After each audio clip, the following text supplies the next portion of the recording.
កន្លែងទីតាំងសាលាខ្ញុំនេះគឺជា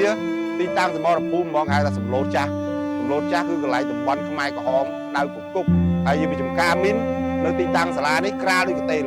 បើគ្មានសន្តិភាពពេលសាលាវិទ្យាល័យស្រែដូងនេះក៏មាននៅថ្ងៃនេះដែរនៅថ្ងៃខាងមុខឆ្នាំ2025-2026នេះខ្ញុំលំបាកខ្លាំងមែនទែនដែលត្រូវគិតត្រូវដោះស្រាយបន្ត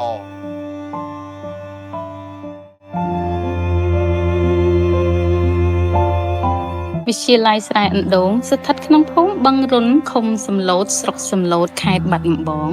ដែលមានព្រំប្រទល់ខាងជើងទល់នឹងឃុំមានជ័យខាងត្បូងទល់នឹងឃុំសុងខាងកើតទល់នឹងឃុំសុង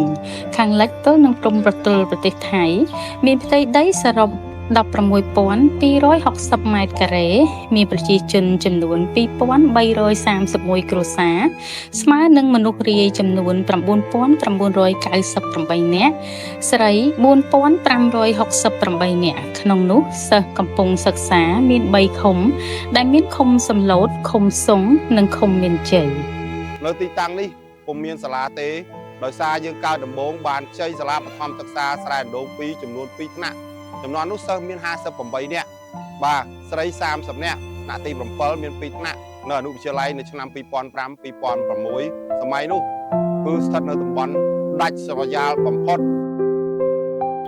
វិទ្យាល័យស្រែអណ្ដូងស្ថិតនៅក្នុងតំបន់សំឡូតចាស់ជាតំបន់អសន្តិសុខប្រជាជនរត់គេចខ្លួនជាញឹកញាប់និងជាតំបន់សមាហរណកម្មក្រោយគេបង្អស់ជាទឹកដីសម្បូរទៅដោយមីនក្រោមគោលនយោបាយឈ្នះឈ្នះរបស់សម្ដេចអគ្គមហាសេនាបតីតេជោហ៊ុនសែនបានធ្វើឲ្យតំបន់ដក្តៅកគុកនេះក្លាយទៅជាតំបន់ដែលមានសន្តិភាពរស់ក្រោមដំបូលរដ្ឋាភិបាលកម្ពុជាតែមួយ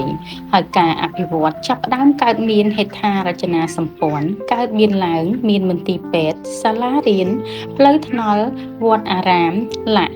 ចំណែកឯវិស័យអប់រំសម្ដេចមានការយកចិត្តទុកដាក់យ៉ាងខ្លាំងលោកបានកសាងសាលាជាច្រើនកន្លែងជាក់ស្ដែងនៅតំបន់សំឡូតចាស់មានកំណើនប្រជាជន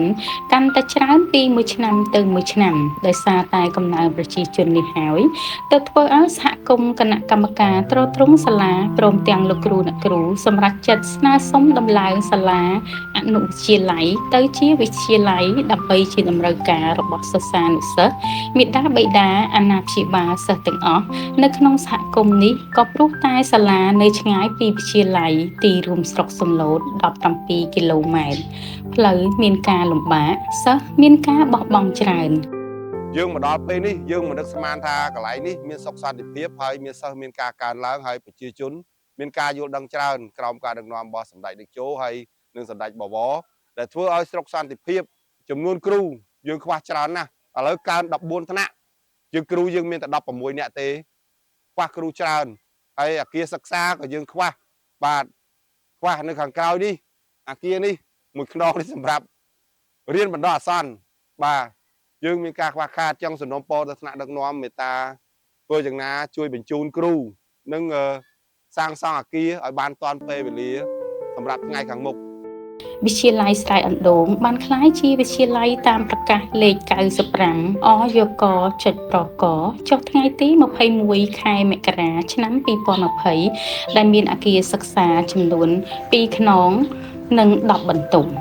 មួយខ្នងជាអំណោយរាជរដ្ឋាភិបាលចំនួន5បន្ទប់កសាងក្នុងឆ្នាំ2006និងមួយខ្នងជាអំណោយរបស់អង្គការសម្រាប់សុបិនកុមារកម្ពុជាមានចំនួន5បន្ទប់កសាងក្នុងឆ្នាំ2020ដែលឃើញអត្រាសិស្សមានការកើនឡើងពីមួយឆ្នាំទៅមួយឆ្នាំរហូតដល់14ថ្នាក់ស្មើនឹង613នាក់ស្រី373នាក់សហគមន៍បានស្រុកស្រួលចូលរួមជាថវិកាបដិភាគក្នុងការសាងសង់រោងដែកមួយខ្នង2បន្ទប់សម្រាប់សិស្សសិក្សាបណ្ដោះអាសន្ន